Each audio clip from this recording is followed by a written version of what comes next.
Howdy y'all, Kyle here, and it's time for another episode of This Pipe.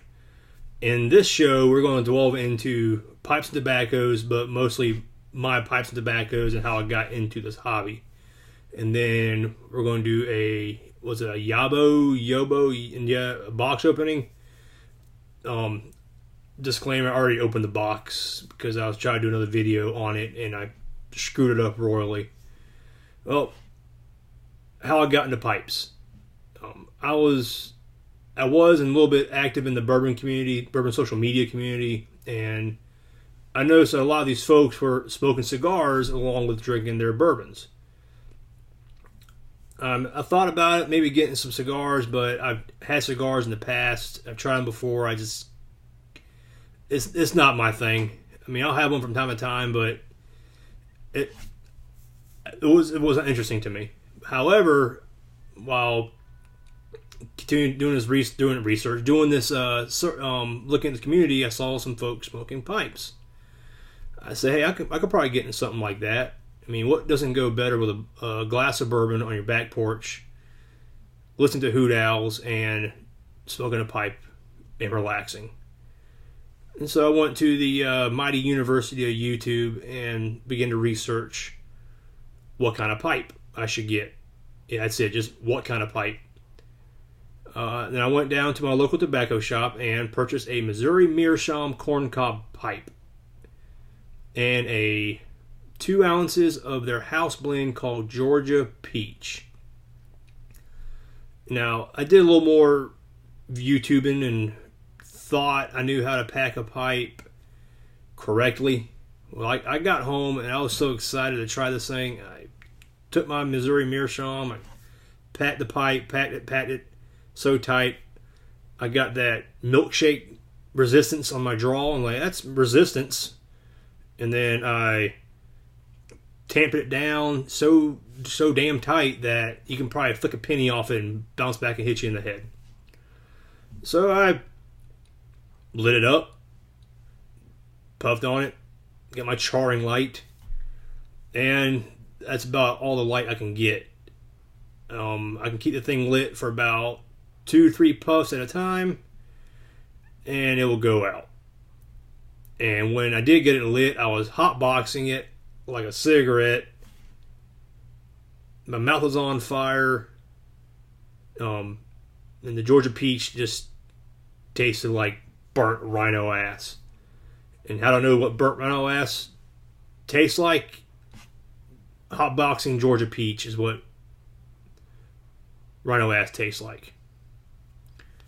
And I try to keep going for 3 months, do a little more research. Every single video I can find, every single YouTube. But there's too much not contradiction, but this guy has opinion, this guy has opinion, and it was getting too much to follow. So at about 3 months, I kind of put it down. And then I came across podcast, which again piqued my interest a little more. And then I found some a couple YouTubers. I decided, I'll stick with this guy or these 2 guys' videos and learn from them. And so in one of the videos, I saw Mr. Mutton Chop Piper. You might know who he is, doing the breath method. So I repacked my pipe a little better. I got a little better at packing my pipe and tried this breath method. It changed my pipe smoking history. It made me slow down, enjoy the pipe, and actually get the flavors, or enjoy the flavor of the tobacco. I'm still learning. I'm still not have perfected the craft. There's still some blends out there that I can't smoke very well, like Orlick Golden Slice. I like it. It tastes good. But even with the breath method and my way of smoking, about 1/3 to 1/4 of the bowl is awesome, and then the rest is hot. And no tongue bite, just more ashy tasting than anything. So I have to practice that one a little more. Right now, my favorite tobaccos are Frogmorton Cellar, which is an English, well, some people call it English aromatic. It's English with a whiskey casing on or whiskey flavoring on it. It's amazing. And then Cornell and Deal Star of the East, which is in English. Yeah. If I'm wrong, tell me about it. I apologize. But with that being said, you ask me tomorrow, ask me next week what my favorite blends are. It might be different. Like I said, my palate is not the greatest thing in the world. If someone gives me a pipe full of English and a pipe full of Virginia, I'll be able to tell you that's English, that's Virginia. If you ask me what kind of tobacco's in there, reds, whites, purples, greens, or yellows, I couldn't tell you the first darn thing. But I am learning. I am trying. And hopefully with doing these videos and practicing more on the craft, you guys can help me out, and I maybe teach you something. I doubt it. Maybe there's some new pipe smoker out there I can teach them something like the breath method. I might bring that up in the video because it helped me out a lot. That's really about it.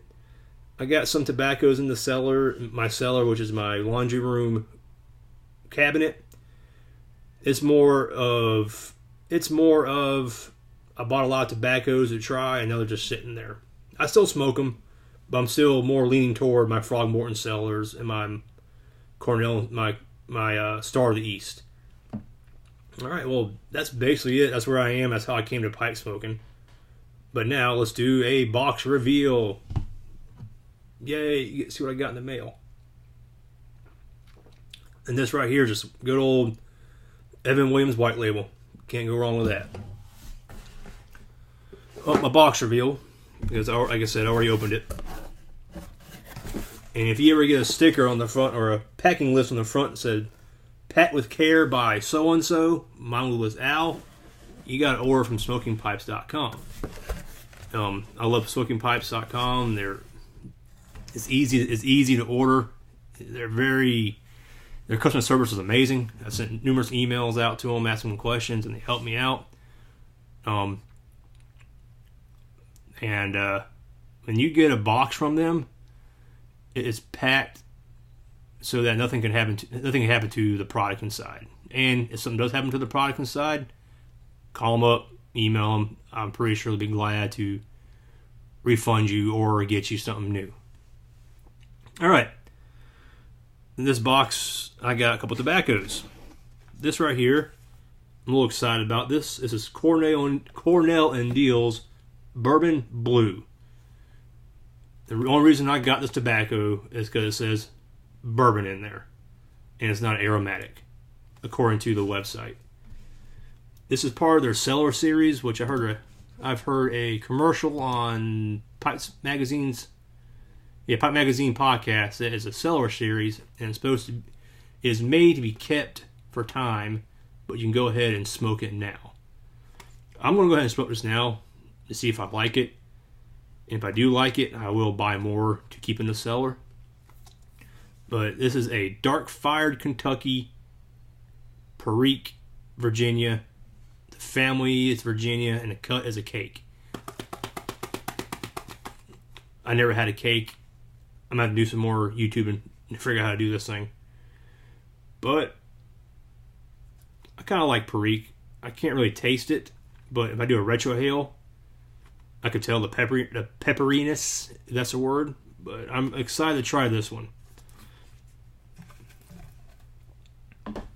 Next one, just because I've heard so much about it and heard some good reviews, is McClellan's Balkan Blue.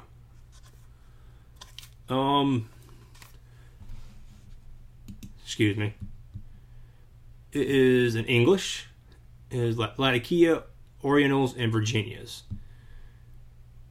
Again, I don't know. It says is made with rich, finest mountain Latakia, Virginia Oriental. I couldn't tell the difference between a mountain Latakia and other Latakias. But it's a classic full Balkan pipe tobacco mixture. My first Balkan mixture, I think. If I'm wrong, I'll let you know. But I've heard good reviews. I've heard people rave strong, but they seem to enjoy Vulcan Blue. And with Cornell and Dill and McClellan's, I haven't been too disappointed in their products.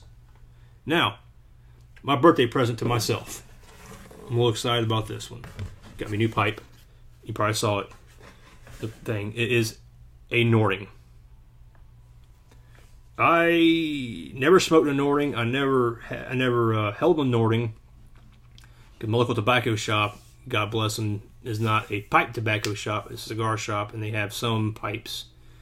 And the only way I can see good pipes like Nordings and Savinellis and Brigham's is I gotta order them, unfortunately, which sucks. But I enjoy Nording style.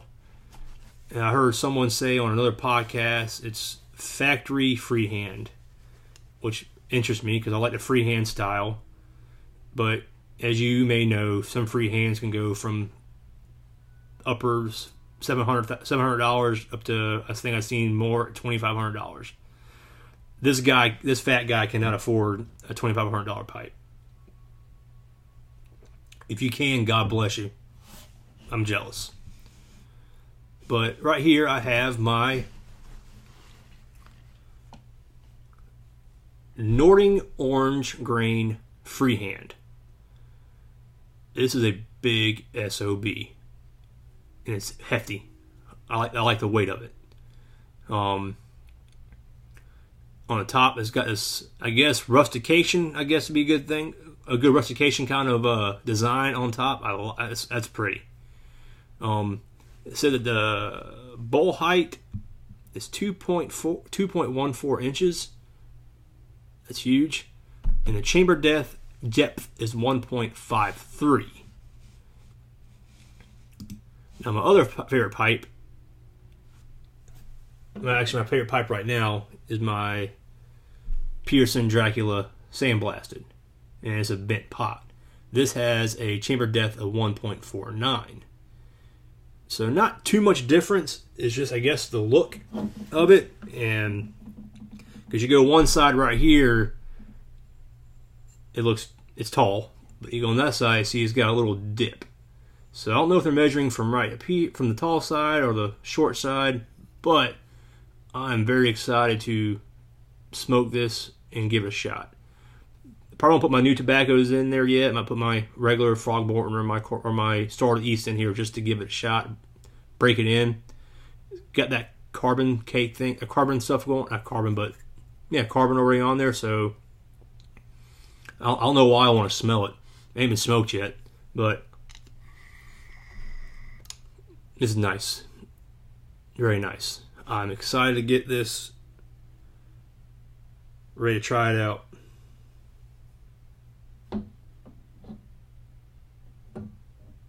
But that will be it for today. Thanks for watching, listening, or whatever you do here.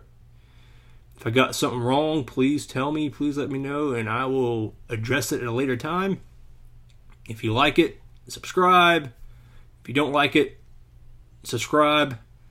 And if you got anything for me, anything else, comments down there somewhere. Yeah, been a good day. Good box reveal, I think, and some pretty good whiskey. And now I got other stuff I gotta do. But y'all have a good day now.